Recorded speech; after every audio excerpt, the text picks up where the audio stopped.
The small handwritten sign was crooked. Taped to the side of the old upright piano with yellowing tape that had lost its stick, the words were written in an even black marker, as if the hand behind them had trembled while writing "Piano for sale. $80. Must go today." The piano itself looked like it had lived many lives. Its dark wood was scratched and dulled by time, its brass pedals worn thin, its once polished surface now carrying the quiet fingerprints of years. It stood alone near the entrance of a dusty second-hand music shop on the edge of Los Angeles, half in shadow, half in sunlight, as if waiting for someone who might finally understand what it had carried inside. Yet for so long, behind it stood a boy who looked far too young to be selling something that old. He couldn't have been more than 17. Tall but thin, shoulders slightly curved forward, hands tucked nervously into the pockets of his faded jacket. His hair was neatly combed, but clearly done without much care, and there was something in his eyes that didn't match his age. Most boys his age carried restlessness, excitement, impatience. This boy carried something heavier, the kind of quiet that comes from learning too early that the world doesn't always give second chances. His name was Evan Walker, and that piano had belonged to his father. Every few minutes, Evan glanced at the street not because he expected customers, but because he feared them. Each passing stranger felt like another small judgment, another reminder that he was standing there trying to trade something priceless for the kind of money people spent on a dinner they'd forget by morning. But he had no choice. The eviction notice folded inside his jacket pocket had made sure of that. 3 days. That's all they had. 3 days before the apartment he and his mother still pretended was a home would no longer belong to them. His father had bought that piano when Evan was 6. Evan remembered the day clearly, the way the movers struggled up the narrow stairs, the way his father stood in the doorway smiling like a child on Christmas morning, the way his mother laughed when the first wrong note rang out because his father had pressed 3 keys at once by accident. But later that night, when the apartment grew quiet, his father sat down and played for real. And something in the air changed. Evan had never known music could do that. The notes didn't just fill the room. They wrapped around it. They softened the walls. They made even the flickering kitchen light feel warmer. From that night on, the piano wasn't furniture. It was presence. It was voice. It was the place his father went when words failed him. Then came the sickness. Then the hospital. Then the silence. For almost a year after his father passed, no one touched the piano. It became a kind of monument. Dust gathered on the keys.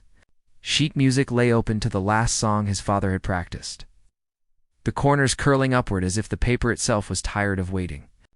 Sometimes Evan would wake at night convinced he could hear it again, convinced his father was sitting there in the dark, playing softly so he wouldn't wake them. But when he walked into the living room, it was only the hollow outline where a man used to be.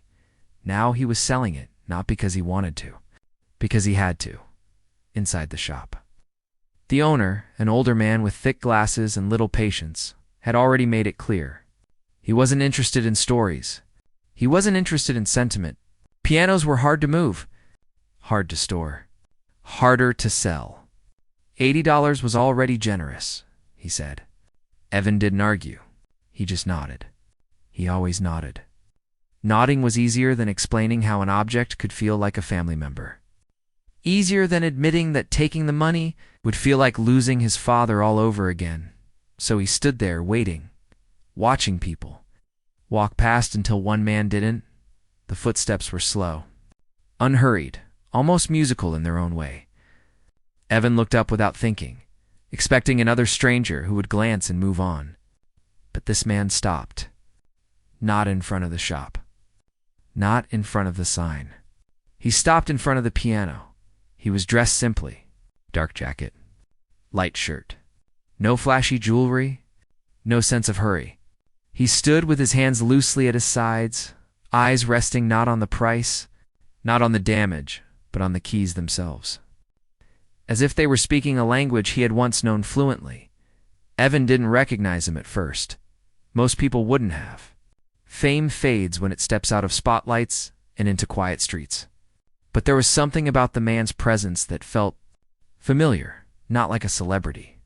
like a memory, like a voice heard on late-night radios, like warmth wrapped in sound. The man leaned slightly closer, reading the sign. Then he looked at Evan. "Mind if I sit?" he asked gently. Evan hesitated. No one had asked that all day. People asked prices. People asked about delivery. People asked if it worked, but no one had asked permission, as if the piano were still someone's home. Evan swallowed and nodded. The man sat. His movement was slow, careful. When his fingers hovered over the keys, they didn't strike them right away. They rested there lightly, like they were greeting old friends. Then, without announcement, without show, he pressed down. The first note was soft. The second was softer. Then a melody began to form. It wasn't loud. It wasn't dramatic. It wasn't fast. It was gentle.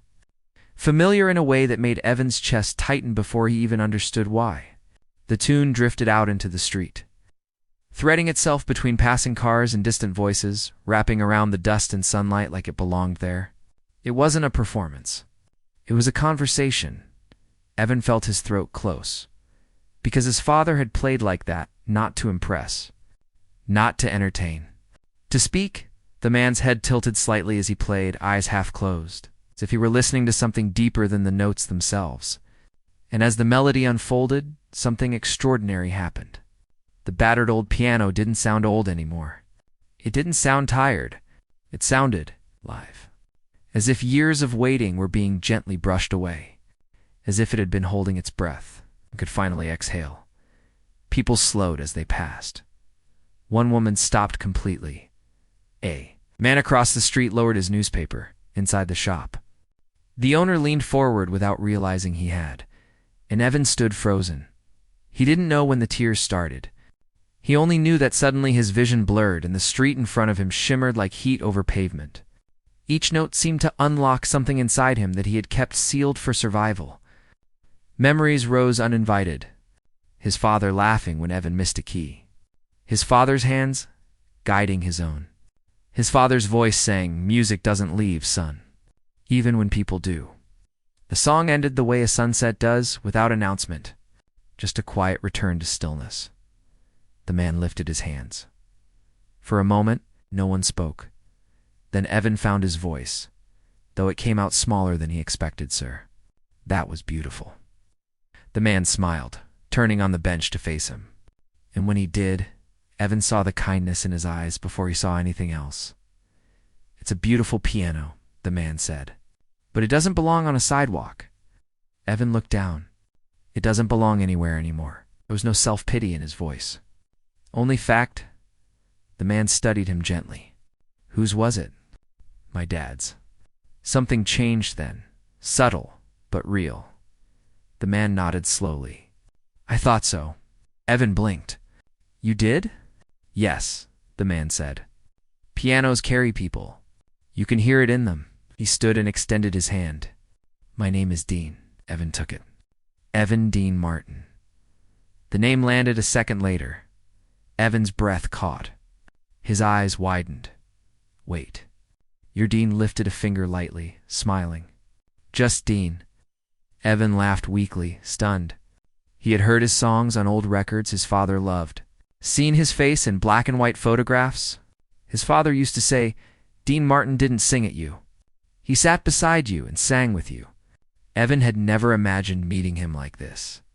On a sidewalk? Over a piano his father once loved. Dean looked at the sign again. $80, he murmured. Then he looked back at Evan. That number usually means something. Evan hesitated. Then the words came. About the notice. About the rent. About his mother pretending not to cry in the kitchen.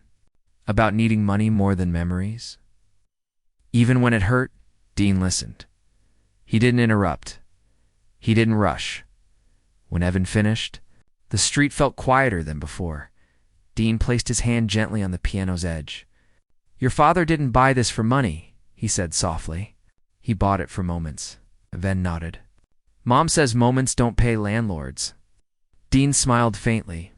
"No, but sometimes they change them." Reached into his jacket. Evan expected a wallet. He didn't expect what Dean pulled out. It wasn't money. It was a folded piece of paper. Dean handed it to him. "Before anyone buys this piano, there's something I'd like you to read." Evan took it, confused. "What is it?" he asked. Dean's eyes held something deeper now. Something serious. Something almost reverent. "It's the reason," he said quietly. "This piano isn't here by accident." Evan unfolded the paper, and his hands began to shake, because written across the top, in a familiar, careful handwriting, were 3 words he had not seen in over a year. "To my son, Evan," and beneath them, his father's signature. The paper trembled between Evan's fingers. At first he couldn't bring himself to read it. The ink, the slant of the handwriting. It's a small, familiar way his father curved the E in Evan's name. All of it struck him harder than any spoken sentence could have. For a moment, the street disappeared. The piano shop vanished. The distant traffic dulled into something far away and unreal. All he could see was the letter. All he could feel was the sudden, overwhelming presence of a man he had buried and told himself he had learned to live without. Dean watched him carefully. Not as a celebrity watches a fan, but as one human being watches another standing at the edge of something fragile. He didn't urge him. He didn't explain. He only waited, his hand resting lightly on the piano's worn wood, as if he, too, were steadying himself. Evan unfolded the paper fully. The first line alone was enough to steal the breath from his lungs. "If you are reading this, it means I am not there to say these words out loud, and that breaks my heart more than you will ever know." Evan's jaw tightened. His throat burned. He forced himself to continue. "I don't know when this will find you. I only know why I am writing it, because one day you might think this piano is just an object. Something heavy. Something in the way. Something you can trade for money when life presses too hard. And if that day ever comes, I want you to know the truth before you let it go." Evan's eyes blurred, but the words pulled him forward. This piano was never mine. His fingers stiffened. "It was always yours." The sounds of the street crept back in a car horn, a distant laugh, a bus braking, but they felt muffled, like noise outside a closed room. Evan read on, heart pounding. "I bought it because I saw something in you before you ever saw it in yourself. The way you listened when music played. The way your hands moved without being taught. The way your eyes softened when a melody found you. Some people are born strong. Some people are born fast. Some people are born smart. You, my son, were born to feel. And the world does not protect people like that. It uses them. It rushes them. It tells them to grow up before they are ready. This piano was my way of giving you a place where the world could not reach you so easily." Evan's chest ached. "If I am gone, I want this piano to stay where love lives, not where desperation lives, not where it is measured in dollars. If you ever must let it go, then let it go to someone who understands that its true value cannot be counted. And if you ever find yourself standing somewhere with this piano and a choice, I hope you choose the thing that keeps your heart alive." The final line was shorter, simpler, and somehow heavier than all the rest. "I am proud of you already." Dad Devon lowered the paper. His hands were no longer trembling. They were clenched. Tears slid down his face in silence. Not sharp, not dramatic, but deep and steady. The way water moves when something has finally cracked open. He hadn't cried like this at the funeral. He hadn't cried like this when the hospital called. He hadn't cried like this when the apartment grew too quiet. He had saved it, stored it, packed it away like something he could not afford to open until now. Dean exhaled slowly, as if he had been holding that breath since the first word. "Your father was a wise man," he said gently. Evan shook his head. "He was a mechanic. He fixed trucks." Dean smiled softly. "And he understood music. And he understood his son. That makes him wiser than most men I've ever met." Evan looked up, eyes red. "You knew him?" Dean didn't answer right away. Instead, he reached into his jacket again.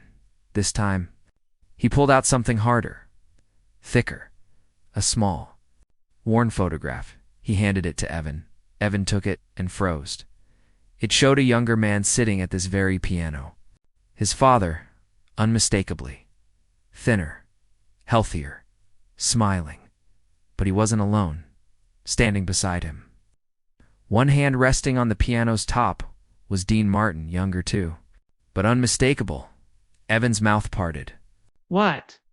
I met your father 15 years ago, Dean said quietly. In a place where people go when life has already taken too much from them. Evan's gaze didn't leave the photograph. He wasn't sick then, Dean continued. He was working nights, fixing delivery trucks for a theater company outside the city. I was rehearsing for a charity performance. Late hours. Bad coffee. Too much quiet. One night, I heard a piano coming from the maintenance garage, which made no sense because there wasn't supposed to be one. Dean's eyes softened at the memory.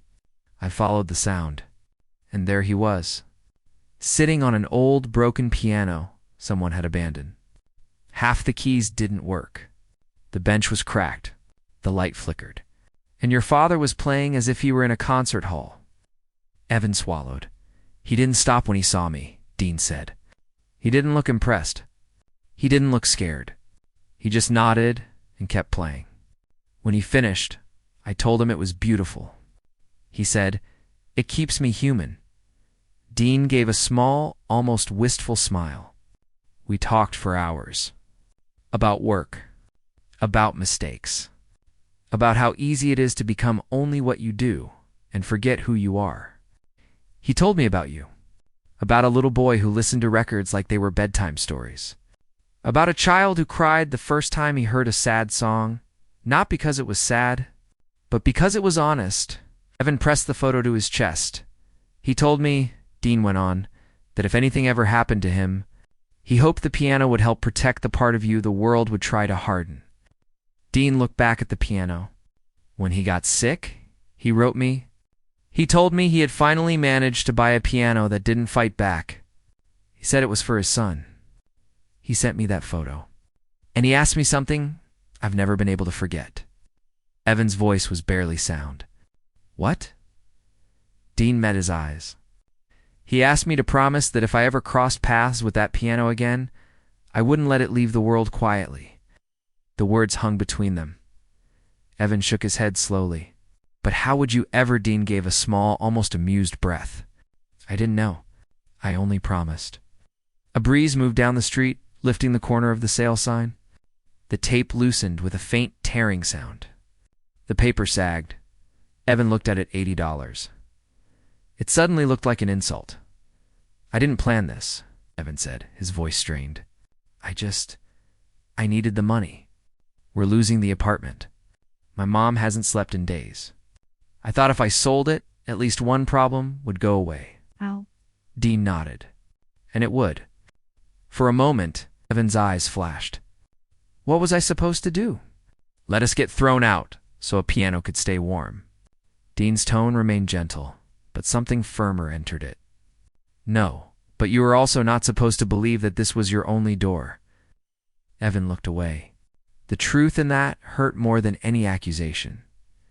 Dean gestured toward the piano. Your father didn't ask me to protect the piano, he said. He asked me to protect what it was protecting. Evan looked back. Which is, Dean studied him. A long silence followed. Then Dean reached up, and slowly, carefully, he peeled the sign from the piano. The tape. Resisted, then came free. He folded the paper once, twice, and slipped it into his pocket. This is no longer for sale, Dean said.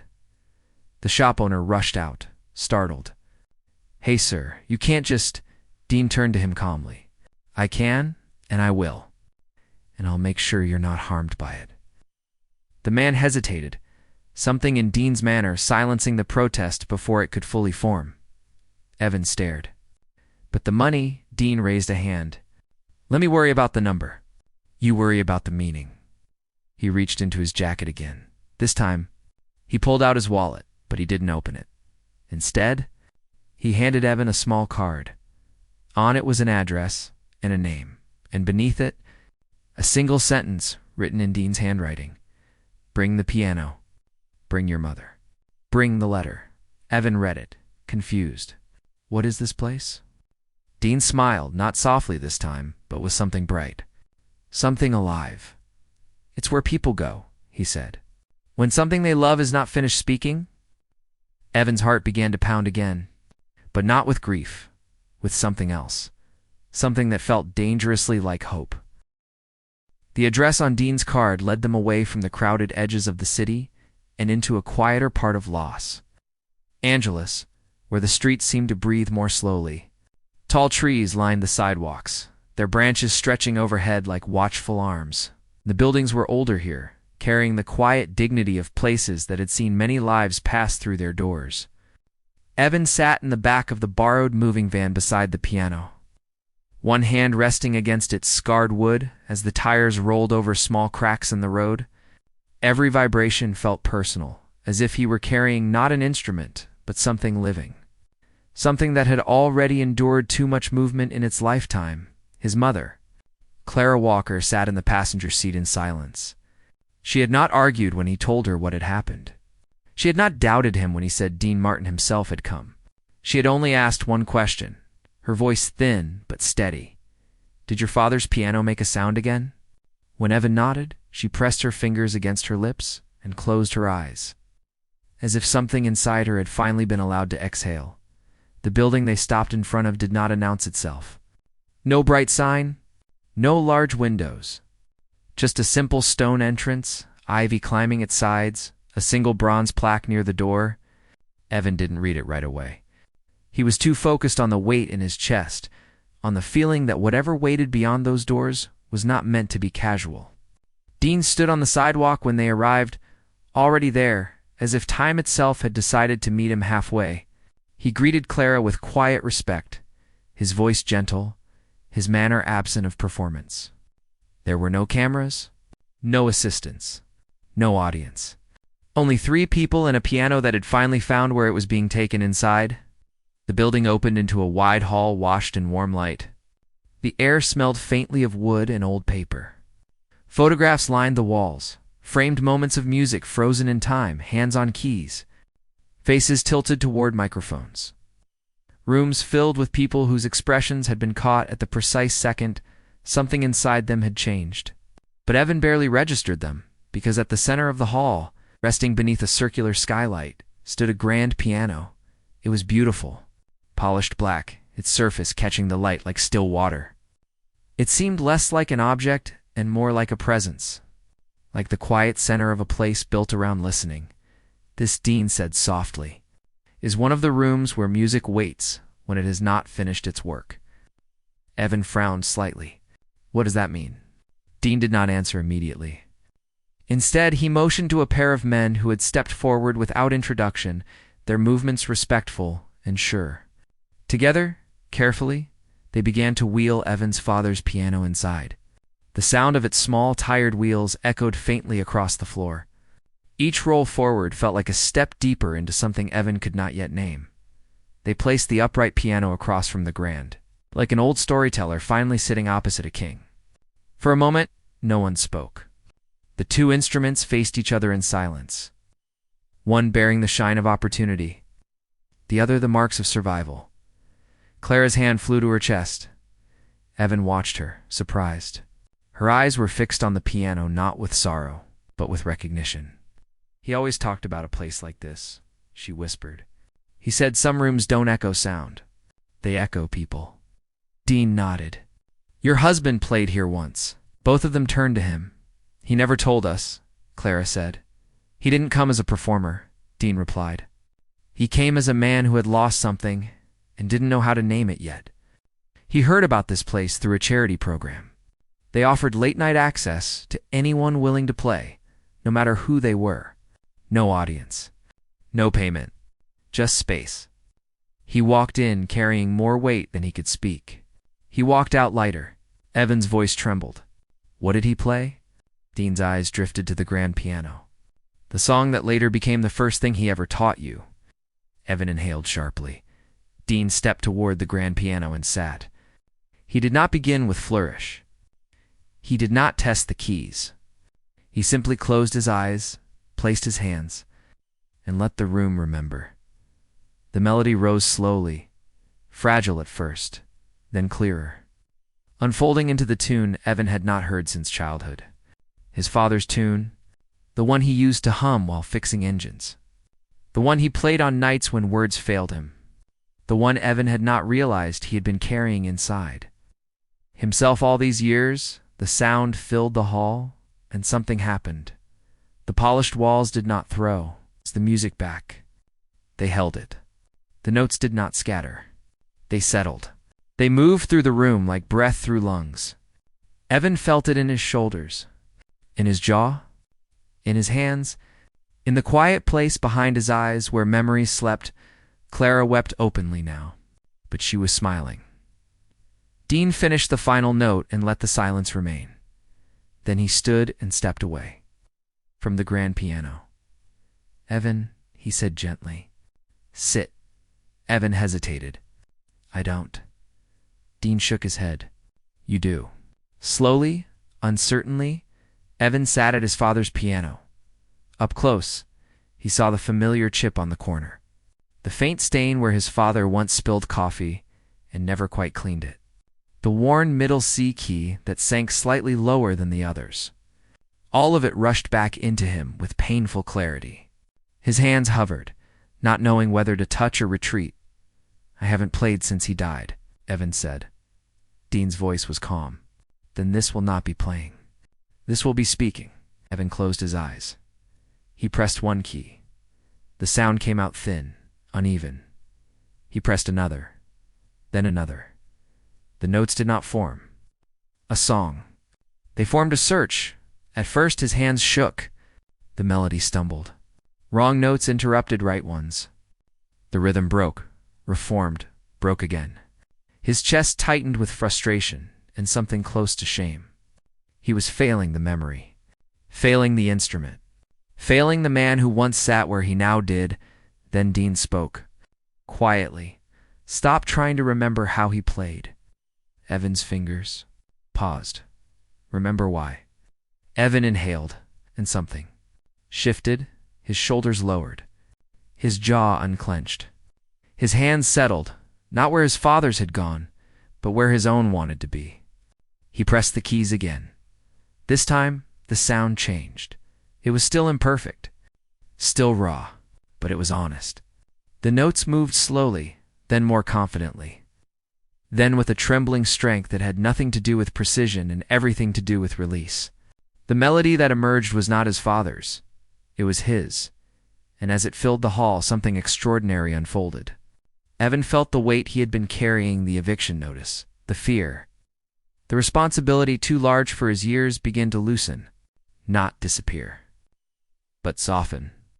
Make room. When he finished, he did not open his eyes right away. The silence was not empty. It was full. Dean's voice came quietly. "Your father believed this piano would protect what the world would try to take from you." Evan swallowed. "It didn't." Dean stepped closer. "Did. You just hadn't used it yet." Clara moved forward, placing her hand on Evan's shoulder. "Your father didn't teach you music," she said through tears. "He taught you how to survive without becoming stone." Dean reached into his jacket again, but this time what he pulled out was not a photograph, not a letter. It was a folded document. He handed it to Evan. Opened it slowly and felt his breath leave him.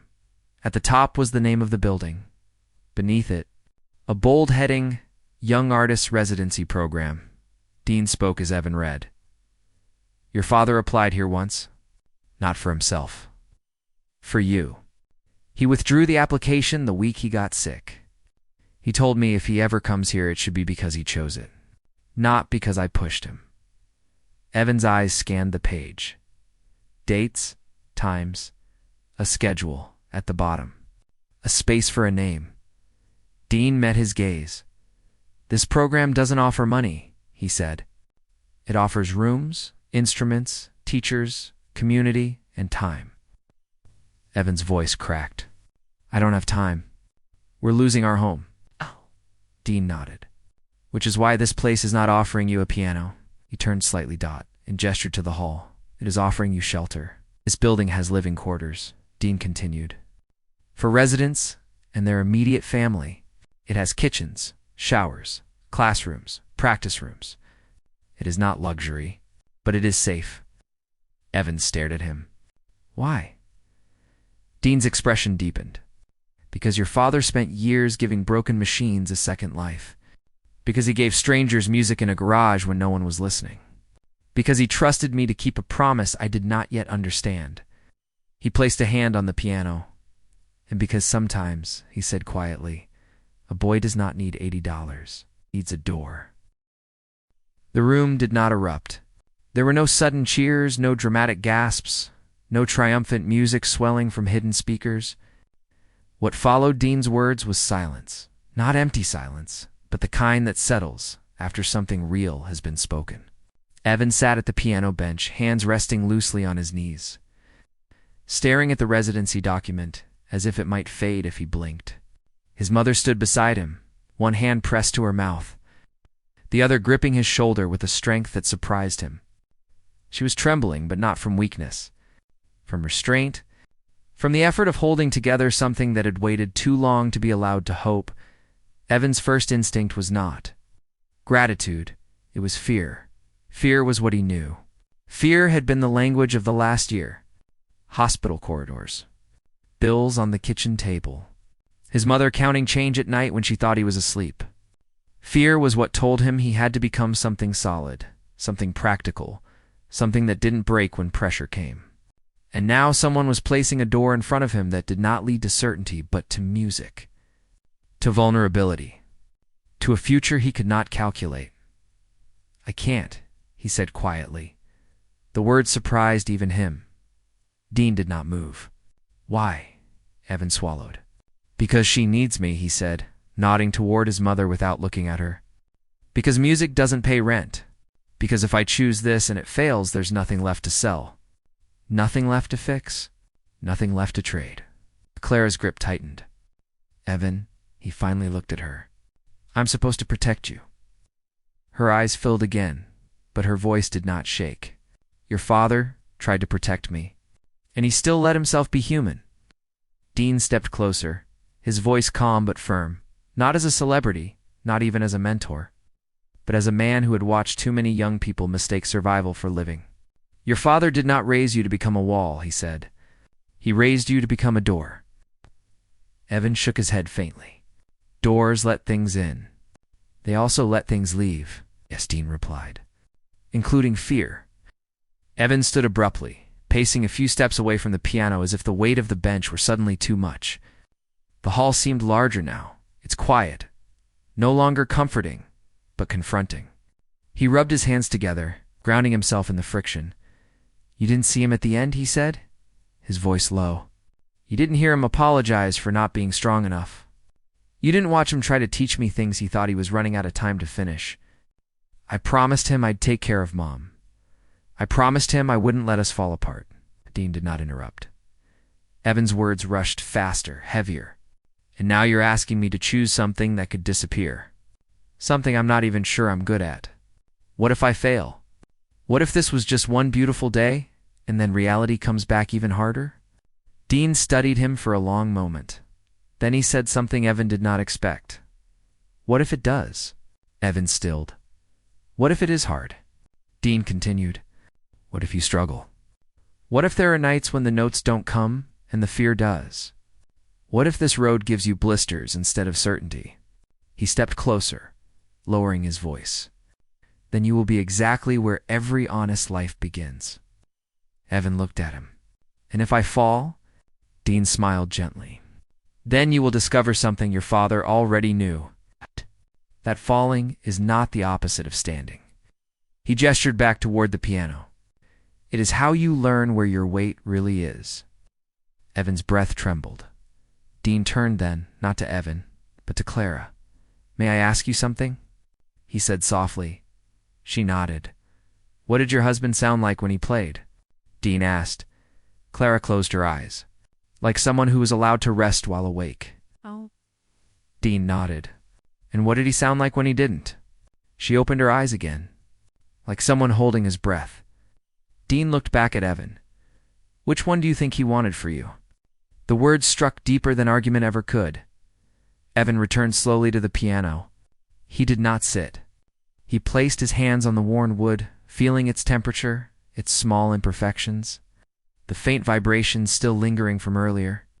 He thought of the nights his father came home exhausted, hands blackened with oil, back tight with labor, and yet sat to play before he sat to eat. He thought of the way his father's shoulders dropped only then, the way his voice softened, the way the apartment felt larger, kinder, more possible. He realized something then that made his chest ache. His father had not played because life was easy. He had played because it was not. Evan turned back to Dean. If we stay here, what happens to the piano? Dean smiled. He signaled to one of the men standing quietly at the edge of the hall. They stepped forward. And together they moved Evan's father's piano not to a corner, not to storage, but to the center of the space. Directly beneath the skylight, light spilled across its scarred surface. Dean spoke. It stays. Not as furniture. Not as a relic. But as part of the room? As part of the program? Evan's eyes widened. This piano will be here, Dean continued. For every young person who walks in carrying more than they know how to hold. It will not be labeled. It will not be separated. It will simply wait. He looked at Evan. Just like it waited for you. Evan felt something shift inside him. Not relief. Responsibility of a different kind. Not the heavy, suffocating kind. The living kind? Clara stepped forward. And where would we be? She asked quietly. Dean gestured down a side hallway. There are rooms. Small, simple, warm. They were built for families like yours. Whether anyone remembers that or not. Clara nodded slowly. Absorbing the words, Evan looked between them. Then finally, he spoke. We'll try. The word try trembled. Dean smiled. That is all anyone has ever asked. The paperwork was signed quietly. No ceremony. No cameras. No speeches. But when Evan wrote his name on the line, his father had once left blank. His hand shook. Not with fear, with continuity. Days passed, then weeks. The building changed sounds. Footsteps layered over one another. Voices drifted through hallways. Doors opened and closed. Pianos spoke in different tones, different languages of emotion. Evan and his mother moved into a small room overlooking a courtyard where ivy climbed stone-like patience made visible. Clara found work in the building's kitchen. She laughed there more than she had in a year. And Evan struggled. Some days the music came easily. Some days it did not come at all. There were mornings he woke up convinced he had made a mistake. Afternoons, when he watched other students play with confidence he could not yet touch. Evenings when he sat at his father's piano long after the halls had quieted, pressing keys that refused to say what he felt, and yet he kept coming back. One night, months later, the hall was full. Not for him. For a small, informal recital, students, families, teachers, a handful of donors. Dean sat in the second row, hands folded, listening. Evan had not signed up to play, but as the evening wore on, something in him stirred. A restlessness. A pull. When a teacher announced there was time for one more piece, Evan stood before he could talk himself out of it. He walked to the piano beneath the skylight. His father's. Piano, the room stilled. He sat.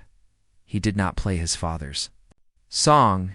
He did not play anything he had been taught. He played what had lived in him since the day he stood on a sidewalk with a sign that said $80.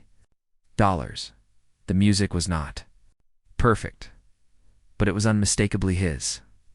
It carried loss and gratitude and fear and the quiet, growing strength of someone who had learned that survival is not the end of a story, it is the place where it begins.